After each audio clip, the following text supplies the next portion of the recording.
Everyone, welcome back to my new video. In this video, I'm going to talk about the boys. আজকের ভিডিওতে আমরা শিখবো boys এর overall একটা ধারণা। এন্ড দেন আমরা আমাদের নেক্সট ভিডিওগুলোতে একটা একটা করে ভয়েস এর প্রতিটা সেন্স নিয়ে আমরা ভিডিও আনবো। সো আজকে শুধু আমরা ওভারঅল একটা ধারণা দিব কিভাবে আমরা ভয়েসটাকে চিনবো, ভয়েসে কয়টা সেন্স হয় এন্ড সবগুলো সেন্সের ব্যবহার কোনটা কোনটা কিভাবে ইউজ হয়। So let's start. সো আমরা আমাদের সাইডে চলে এসেছি। সো ভয়েস কয়টি? ভয়েস হচ্ছে সাধারণত 6টি। সো আমরা সেন্সের টেন্স আমরা শিখেছি কি 8টা, ভয়েসে এসে হয়ে যাবে 6টা। কোন কোনটা? প্রেজেন্টটা 4টা থেকে 3টে হয়ে যাবে, present indefinite, present continuous and present perfect, এই 3টা থাকবে। আর প্রেজেন্ট পারফেক্ট কন্টিনিউয়াস যেটা সেটা নেই। পাস্টের ক্ষেত্রে যে দুটো আমরা শিখেছি টেন্সের, সে দুটো ভয়েসে আছে, পাস্ট ইনডিফিনিট, পাস্ট কন্টিনিউয়াস। তো ফিউচারের ক্ষেত্রে এসে প্রথমটা থাকবে ফিউচার ইনডিফিনিট আর ফিউচার কন্টিনিউয়াস থাকবে না। সো বয়সটাকে এখন চিনার উপায়, বয়সটাকে আমরা কিভাবে চিনবো?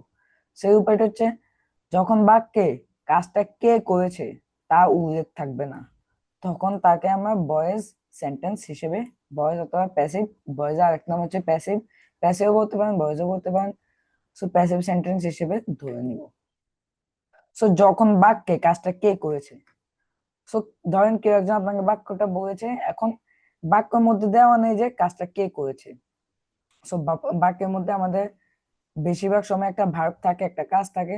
সো কাজটা কে করেছে তার তার কোনো কথা থাকবে না, যখন তার কোনো নাম ঠিকানা যখন থাকবে না, তখন তখন সেটাকে আমরা প্যাসিভ সেন্টেন্স হিসেবে ধরে নিব। সো এখন আমরা উদাহরণ দেখবো, যেমন ঘুমানো হয়। সো ঘুমানো হয়, কে ঘুমায় জানি না। সো এখানে কে ঘুমায় তার কথা উল্লেখ করা নেই, দ্যাটস এটা একটা প্যাসিভ সেন্টেন্স। সো ঘুমানো হয়, এটা কোন টেন্স? এটা কোন টেন্সের অধীনে? প্রেজেন্ট ইনডিফিনিটে।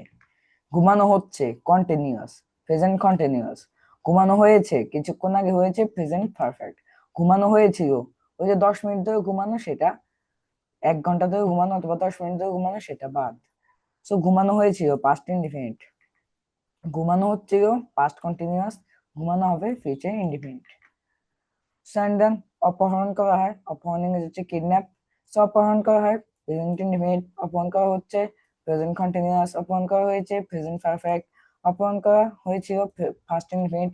অপহরণ করা হচ্ছিল, পাস্ট কন্টিনিউয়াস। অপহরণ করা হবে, ফিউচার ইনডিফিনিট। দেন জানানো হয়, জানানো ইংরেজি হচ্ছে ইনফর্ম। জানানো হয়, প্রেজেন্ট ইনডিফিনিট। জানানো হচ্ছে, প্রেজেন্ট কন্টিনিউয়াস। জানানো হয়েছে, প্রেজেন্ট পারফেক্ট। জানানো হয়েছে, ফার্স্ট ইনডিফিনিট। জানানো হচ্ছে, ফার্স্ট কন্টিনিউয়াস। জানানো হবে, ফিউচার ইনডিফিনিট। সো আরেকটা কথা বলে রাখি যে প্যাসিভ সেন্টেন্সে সবসময় কিন্তু ভার্বের থার্ড ফর্ম হয়ে থাকে। এখন এটা সব সেন্সের ক্ষেত্রে, present indefinite, present continuous, present perfect, past indefinite, past continuous, future indefinite, সবগুলোতে কিন্তু ভার্বের থার্ড ফর্ম হয়ে থাকে। সো কাজটি করা হয়, সো কে করে জানি না। সো কাজটি করা হয়, প্রেজেন্ট ইনডিফিনিট। এটা প্রেজেন্ট, কাজটি করা হচ্ছে, প্রেজেন্ট কন্টিনিউয়াস। কাজটি করা হয়েছে, প্রেজেন্ট পারফেক্ট। কাজটি করা হয়েছিল, ফার্স্ট ইনডিফিনিট। কাজটি করা হচ্ছিল, ফার্স্ট কন্টিনিউয়াস। কাজটি করা হবে, ফিউচার ইনডিফিনিট। সো মোবাইল কিনা হয়, কে কিনে জানি না। Present indefinite. মোবাইল কিনা হয়, মোবাইল কিনা হচ্ছে, প্রেজেন্ট কন্টিনিউয়াস। মোবাইল কিনা হয়েছে, প্রেজেন্ট পারফেক্ট। মোবাইল কিনা হয়েছিল, ফার্স্ট ইনডিফিনিট। মোবাইল কিনা হচ্ছে, ফার্স্ট কন্টিনিউয়াস। মোবাইল কিনা হবে, ফিউচার ইনডিফিনিট। একদিন সিদ্ধান্ত নেওয়া হয়, কে নেয় জানি না। সিদ্ধান্ত নেওয়া হয়, প্রেজেন্ট ইনডিফিনিট।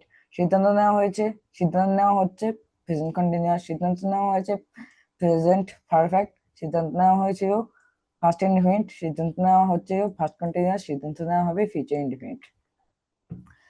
এখন দেখলাম আমার এই বয়সের সকল উদাহরণ। স্যার একটা আছে যেটা হচ্ছে রান্না করা হয়, সে প্রেজেন্ট ইনডিফিনিট। রান্না করা হচ্ছে, প্রেজেন্ট কন্টিনিউয়াস। রান্না করা হয়েছে, প্রেজেন্ট পারফেক্ট। রান্না করা হয়েছে, ফার্স্ট ইনডিফিনিট। রান্না করা হচ্ছে, ফার্স্ট কন্টিনিউয়াস। রান্না করা হবে, ফিউচার ইনডিফিনিট।